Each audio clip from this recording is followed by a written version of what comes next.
ओम शांति। 2 फरवरी 2022 की साकार मुरली से होमवर्क।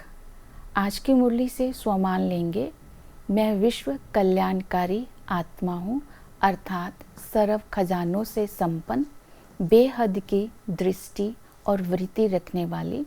इसके लिए विजन बनाएंगे। आज बाबा वतन में मेरे से मुलाकात करते हुए मुझे अपने संस्कारों से संपन्न बना रहे हैं, अर्थात पवित्रता और स्वच्छता का संस्कार मुझे वर्षे में दे रहे हैं और विश्व सेवा के लिए मेरा अलौकिक श्रृंगार कर रहे हैं। मस्तक पर संतुष्टता की मणि और सिर पर अष्ट शक्तियों का ताज और होंठों पर संपन्नता की मुस्कान, कानों में दया के कुंडल और हाथों में मर्यादाओं का कंगन। तो इस स्वरूप में स्थित होकर अपने प्राप्त खजानों का अनुभव सभी आत्माओं को कराएंगे। आज की मुरली से धारणा का पॉइंट लेंगे। हम ईश्वरीय सेवा में अपना पूरा ध्यान दें और इस समय बाबा हमें श्रेष्ठाचारी बनाने आए हैं, तो खूब पुरुषार्थ करना है। तो ईश्वरीय सेवा में पूरा ध्यान देना, अर्थात जो बाबा हमारी खजानों से पालना कर रहे हैं उन खजानों को बांटना है। तो खजानों को बांटने के लिए कुछ धारणाओं पर अटेंशन देंगे। तो ईश्वरीय सर्विस वही कर सकते हैं जिनकी स्वच्छ बुद्धि होती है, विशाल बुद्धि होती है, ईमानदार होते हैं, वफादार होते हैं और श्रीमत का ध्यान रखते हैं।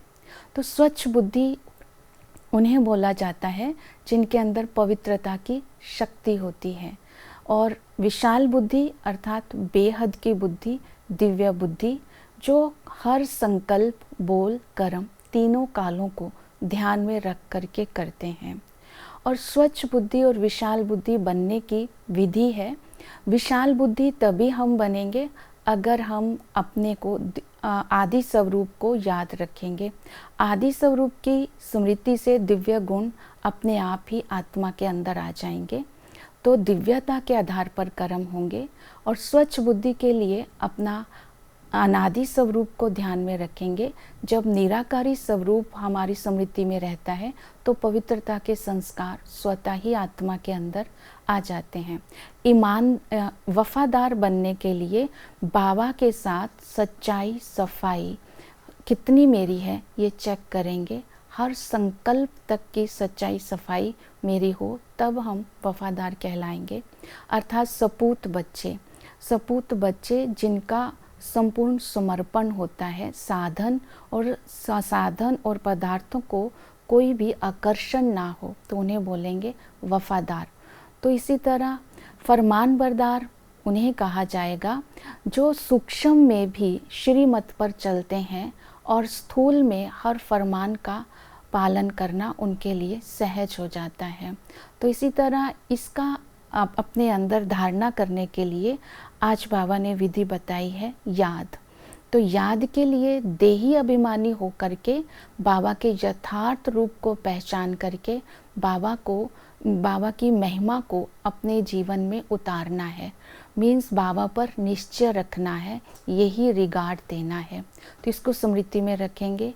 दूसरा, याद के से ही ये धारणाएं अपने अंदर आएंगे। तो बाप, टीचर, सतगुरु को कभी भूलना नहीं है। बाप से वर्षा मिलता है, टीचर पढ़ाई पढ़ाकर ऊंच पद दिलाते हैं और सतगुरु हमारी सदगति करता है।